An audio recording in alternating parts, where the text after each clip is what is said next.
Yo, what's up mga master? Mark Music here. Meron tayong topic ngayon mga master. Napakahalaga nito mga master. Ano yung susunod na gawin after ma-memorize yung mga nota dito sa ating fretboard? Di po ako professional na gitarista. Nagtuturo lang po ako base sa alam ko, sa sarili kong research, experience. Nasa sa inyo na yan kung susundin nyo to o hindi ang mga itinuturo ko. Let's go! Yan, napakaganda ng topic natin na ito mga master. Marami kasing nagtatanong sa akin ito. After nating ma-memorize yung mga nota sa ating fretboard mga master, is kailangan na natin i-memorize kung ano yung mga tinatawag na intervals. Pero, hindi yan ang ituturo ko sa inyo mga master. Kasi actually sa totoo lang, hindi ako natuto dyan. Or huli ko na nalaman kung ano yung mga intervals na yan. Hindi ko naman sinasabing mali yun mga master. Tama din yun, gusto nyong mag-research about sa intervals. Marami. Actually meron din akong tutorial dati about sa intervals mga master. Pero ito, i-share ko sa inyo mga master kung saan ako natuto, sa anong paraan ako natuto. Dito ako natuto sa pamamaraan na to kung paano ko ma-locate yung mga nota. Kasi maraming nagtatanong sa akin ito na alam ko na yung mga nota sa fretboard. So paano, anong gagawin susunod? Paano ko i-access? Nahirapan pa rin ako sa aking mga daliri. Nahirapan pa rin ako target ng example sa G, saan ko mahahanap ng mabilis na lang kasi depende tayo doon sa chromatic na pag sa ulo ng ating mga nota na chromatic na tinatawag, yung isa-isa na E, F, F sharp, G, ganon, isa-isang nota, isang daliri, kaya hindi pa rin natin ma-maximize yung playing natin kasi hindi natin alam ang tamang posisyon ng mga daliri dito sa ating fretboard. So ito yung ituturo ko sa inyo mga master. Dito ako natuto sa pamamaraan na to. So ang ginawa ko, dahil alam ko na yung mga nota sa fretboard, tandaan nyo to mga master na yung ating apat na mga daliri yan, naka-designate din yan sa apat na frets. Example, ito yung aking mga daliri yan. So index finger ito, first fret, middle finger ko, second fret, ring finger ito, third fret, then fourth aking pinky finger, yan. So ganito yung position mga master ng mga daliri. So for example, ang itatarget ko is F note. So alam ko yan sa aking low E string first fret na meron akong F dyan. So ito na yon, F. At syempre sa middle finger ko, alam ko naman yan, ito sa saklaw niya, walang F. At pagdating naman dito sa ring finger, merong F.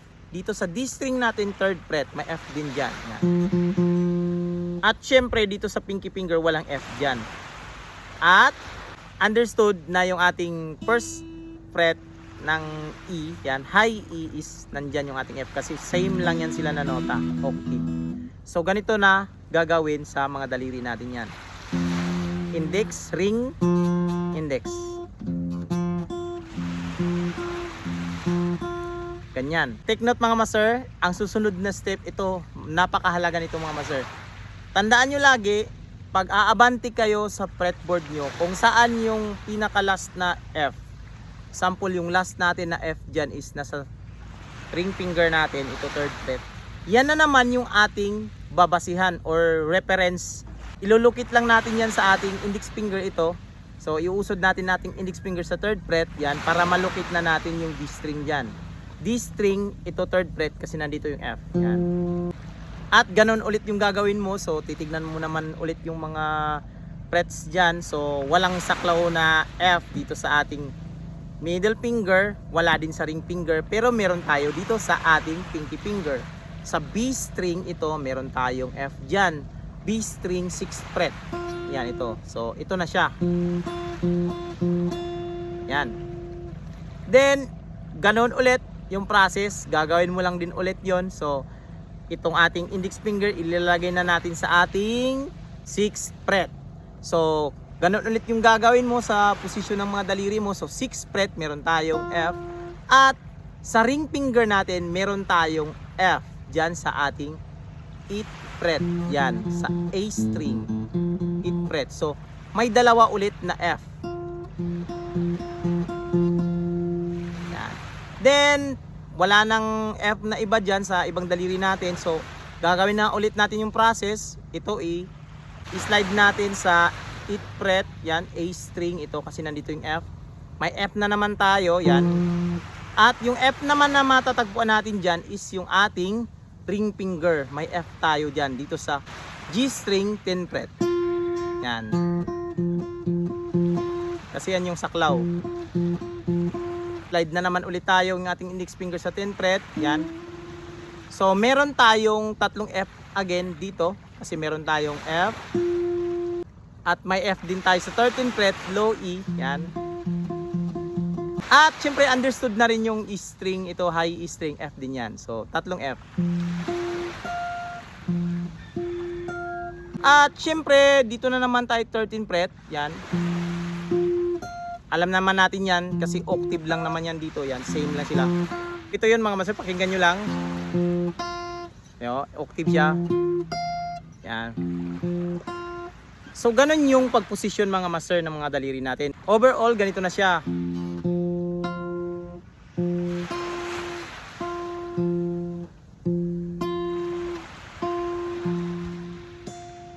Ganyan. Ganun lang yung gagawin mo mga master sa lahat ng mga nota. Yan, 12 notes yung nandito sa ating fretboard or sa music, 12 notes yan. So, yan lang yung gagawin mo mga master hanggang matapos mo. At yung pagsaulo nito mga master is hindi mo kailangan na sa isang upuan lang is kailangan mamaster mo na agad yung 12 notes na yan. Ito yung tip ko sa inyo mga master. Umaga, pagising nyo, gugulan nyo ng 5 minutes. Kumbaga, kahit isa o dalawang nota lang na itatarget nyo.